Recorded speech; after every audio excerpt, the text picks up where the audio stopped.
There is a quiet divide among men that most never consciously notice, yet everyone feels it. On one side are men who seem to command respect effortlessly. They are not necessarily louder, richer, or more handsome, yet their presence carries weight. On the other side are men who try harder, give more, explain themselves endlessly, and still feel unseen or taken for granted. This divide is not created by luck, charisma, or destiny. It is created by understanding how human relationships actually work versus how we wish they worked. Most men grow up absorbing romantic ideas that sound noble but are dangerously incomplete. They believe sincerity guarantees loyalty, effort guarantees appreciation, and love grows simply because time passes. When reality contradicts these beliefs, confusion follows. Men feel betrayed not just by a woman, but by the story they were taught about love itself. What separates the respected man from the ignored one is not moral superiority, but clarity. One understands the mechanics beneath emotions, the other operates purely on hope. This content is not about playing games, manipulating women, or becoming emotionally cold. In fact, it does the opposite. It removes the illusion that relationships are mystical or unfair and replaces it with principles that make behavior predictable.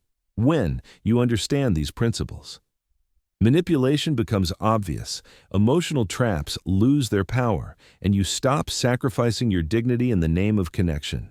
You no longer chase clarity from others because you already possess it. There is a moment every man reaches when he realizes that attention, emotion, time, and self-respect are not unlimited resources. That moment is a turning point. From there, he either doubles down on old patterns out of fear, or he chooses awareness over comfort. This conversation only works if you give it your full attention, because partial understanding keeps men stuck in the same loops with different faces. Think of this as a contract with yourself, a decision to choose clarity over illusions, reality over fantasy, and self-respect over approval. What follows are 5 psychological truths about relationships that most men learn far too late, often after emotional loss, betrayal, or years of quiet resentment. These truths are uncomfortable at first because they dismantle comforting myths, but once seen clearly, they cannot be unseen. They do not make you bitter, they make you free. We begin with the most dangerous myth of all, the belief that love is unconditional, and why clinging to this idea silently destroys more men than rejection ever could. One of the earliest and most damaging beliefs men absorb about love is the idea of unconditionality. It sounds noble, even spiritual, the belief that if someone truly loves you, they love your essence, permanently and without conditions. Men like Michael build entire emotional lives around this assumption. He believes that because Jessica once loved him deeply, that love exists independently of circumstances. He assumes it will survive stress, routine, loss of income, reduced ambition, or emotional complacency. When the warmth fades, he feels confused and betrayed, not realizing that the contract he believed in never actually existed. The uncomfortable reality is that modern relationships are conditional, not in a cruel or malicious sense, but in a biological and psychological one. Attraction and attachment respond to what a man provides in the present, not to promises from the past. Security, emotional leadership, stability, direction, and social standing all quietly shape how affection is expressed. When these pillars weaken, warmth often cools, not because a woman is evil or deceptive, but because her nervous system is wired to prioritize safety and future viability. Evolution did not design attraction to reward stagnation. Men struggle with this truth because they interpret conditionality as a moral failure rather than a natural mechanism. They say, if love is real, it shouldn't change. But relationships are not statues. They are living systems. When a man stops growing, stops leading his own life, or begins pouring endlessly without discernment, the system becomes imbalanced. Michael's mistake is not loving deeply. It is loving blindly. He gives time, emotion, and energy continuously, expecting reciprocity simply because he is sincere when it doesn't arrive. The devastation feels personal, even though it is structural. The necessary paradigm shift is this. Attachment is often appreciation for what someone represents in your life, not proof of eternal devotion to your soul. This does not mean affection is fake. It means it is responsive. When men accept this, they stop investing emotionally before foundations are established. They observe instead of assuming. They pace attachment rather than handing it over as a gift in hopes of securing loyalty. This shift creates power, not dominance, but self-possession. You stop being a hostage to another person's changing emotions. You protect your resources, time, focus, energy, ambition. You begin to notice what sustains attraction rather than begging for reassurance when it fades. From this position, you are no longer reacting to loss. You are understanding patterns. And once you see that love responds to conditions, not fantasies, you are ready for the next truth. Because if attachment is conditional, then the most powerful condition you control is not money or looks, but something far more subtle and far more misused. Your attention. Most men dramatically underestimate the value of their attention. They give it away casually, believing it is harmless, even generous. Men like Chris send constant messages, react instantly, comment often, and make themselves endlessly available. In his mind. Attention builds connection. He believes that showing interest proves sincerity, that consistency creates security, and that availability equals value. What he does not realize is that attention is not just presence. It is energy, influence, and emotional currency. Emotional in human psychology. Anything given in excess loses value. Attention follows the same law as money. When it is abundant, it inflates and becomes cheap. When it is scarce, it becomes meaningful. Women often enjoy admiration not because of ego alone, but because attention signals demand. It indicates that something is valued by others. However, when attention requires no effort to receive, when it flows freely without pause or consequence, it stops feeling special. There is nothing to earn, nothing to lose, nothing to wonder about. This is where many men unintentionally erase attraction. Over-availability removes mystery. Constant responsiveness removes tension. Excessive emotional presence turns a man from a dynamic figure into emotional furniture. Always there, always predictable, always safe in the least attractive sense of the word, not trusted strength, but harmless familiarity. Chris does not get rejected loudly. He gets quietly deprioritized. Contrast this with men like David. He is not cold or manipulative. He is simply occupied. His life has direction beyond the relationship. His attention is not withheld as a tactic, but protected as a resource. He responds, but not compulsively. He engages, but not at the expense of his mission, health, or purpose. This creates what feels like silence, and silence amplifies curiosity. When attention is not guaranteed, it is noticed. This is not about playing games, it is about self-respect. Guarding your attention like a bank account forces you to invest it wisely, when most of your energy goes into building your body, your mind, your career, and your future. Your attention becomes expensive by default. The dynamic flips. Instead of you trying to be seen, your presence is felt when it appears. When attention must be earned, you stop auditioning and start choosing. You become the prize, not because you declare it, but because your life proves it, and when your attention carries weight. The next challenge emerges, because the moment attention becomes valuable, it will be tested emotionally. That leads us to the next truth, one that determines whether you remain grounded or become reactive under pressure. From a young age, many men are conditioned to believe that love is proven through emotional reaction. If you care, you respond. If you are invested, you explain. If you are afraid of loss, you chase. Men like Tom live inside this conditioning. When ignored, he panics. When conflict appears, he over-explains. When a breakup is hinted, he negotiates his worth. Without realizing it, he becomes emotionally programmable. His reactions are predictable, and predictability is vulnerability. The strongest influence in any relationship is the ability to affect another person's emotional state. Most tests in relationships are not conscious or malicious. Women often test emotional resilience instinctively. Anger, silence, jealousy, sudden distance, or vague threats of leaving are ways of sensing stability. The question being asked beneath the surface is simple.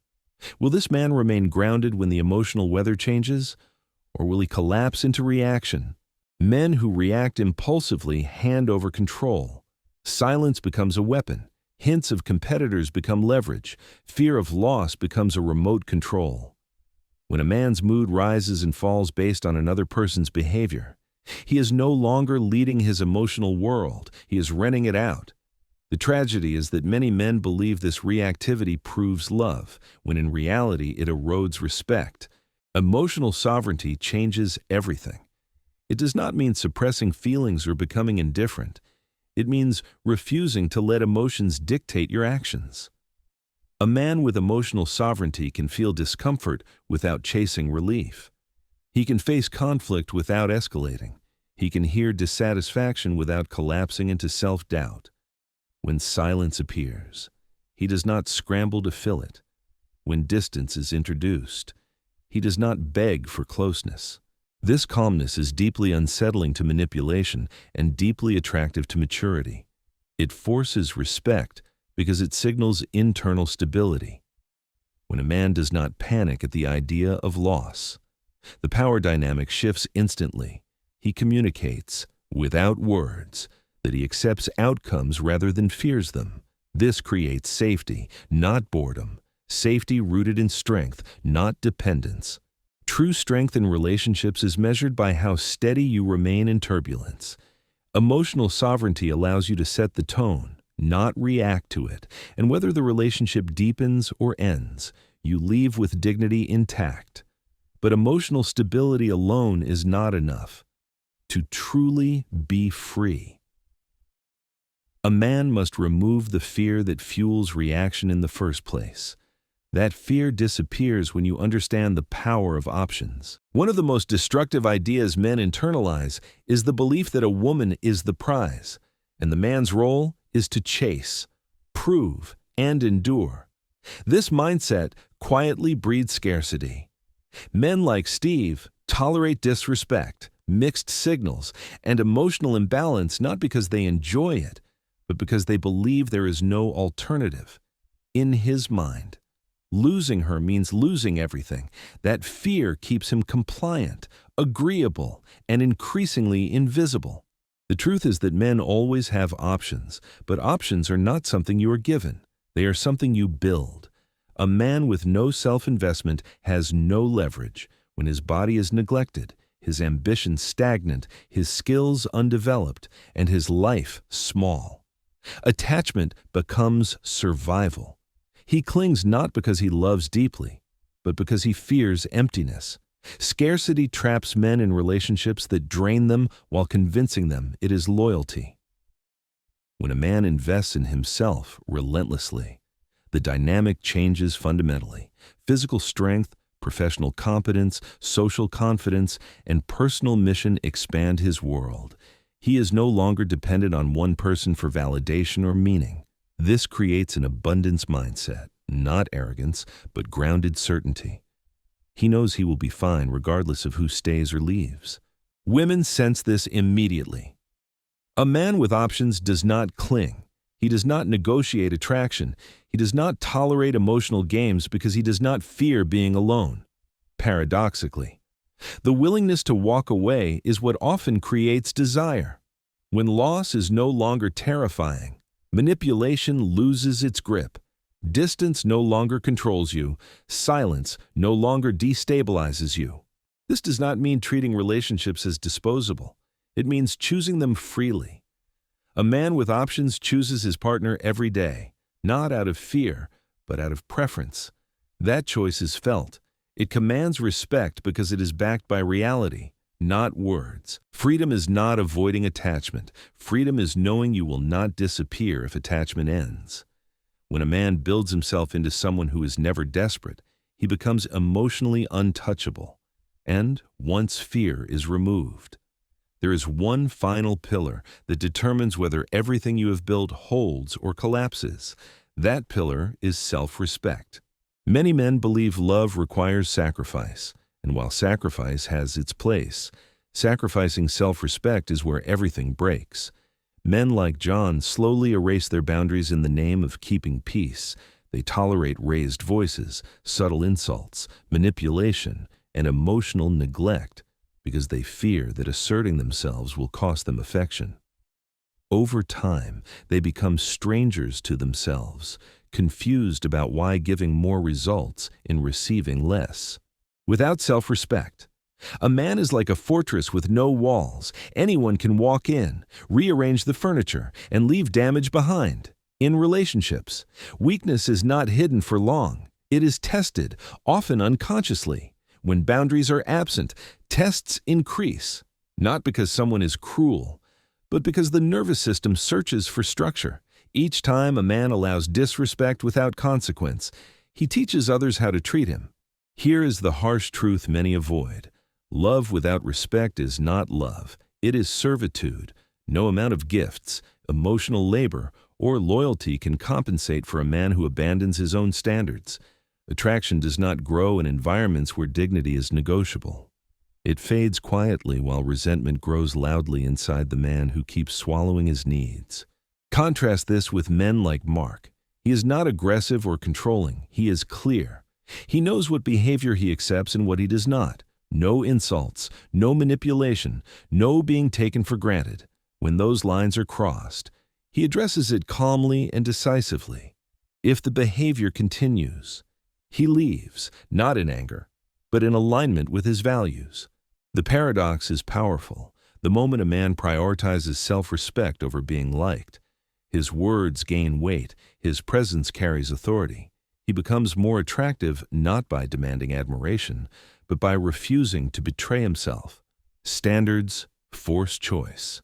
She rises to meet them or removes herself.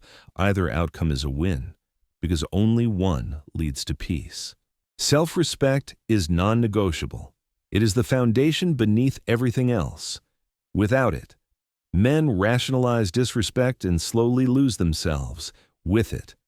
They become impossible to manipulate and impossible to ignore. And when all 5 truths are understood together, a final clarity emerges, one that separates men who are managed from men who are free. When these 5 truths are seen together, something fundamental shifts in how a man moves through relationships. He no longer lives blindly, hoping sincerity will protect him. He becomes conscious. He understands that love responds to conditions, not promises. That attention is a currency, not a favor. That emotional control is strength, not indifference. That options are built through self-investment, not luck. And that self-respect is the non-negotiable foundation beneath everything else. This awareness separates 2 types of men. One begs, reacts, chases, explains, and tolerates. He confuses effort with value and endurance with love. He is manageable, predictable, and easily influenced by fear of loss. The other observes, chooses, responds calmly, and enforces boundaries. He does not rush to secure affection. He lets behavior reveal intent. He is not cruel, but he is firm. And because he is firm, he is respected. This shift often unsettles people who are accustomed to weak men. Old tricks stop working. Silence loses power. Emotional spikes fall flat against calmness. What once triggered panic now meets stability. Some relationships will not survive this change, and that is not a failure. It is a filter. When clarity enters, illusions collapse. What remains is either genuine connection or necessary separation. The goal is not domination or emotional detachment. The goal is freedom. Freedom from anxiety, from overthinking, from self-betrayal, freedom to engage fully without losing yourself. When a man lives by these truths, he creates space for real respect, real desire, and real partnership on his own terms. He stops asking how to keep someone and starts asking whether someone deserves a place in his life. This is not a philosophy to save for later. Knowledge delayed is control denied. Every day lived without clarity reinforces old patterns. Apply what you understand now. Guard your attention. Master your emotions. Build your life relentlessly. Enforce your standards quietly. Let your actions speak louder than explanations. When you live this way, you are no longer managed by fear, guilt, or fantasy. You reclaim authorship over your choices, your relationships, and your future. And that is the difference between surviving relationships and leading them.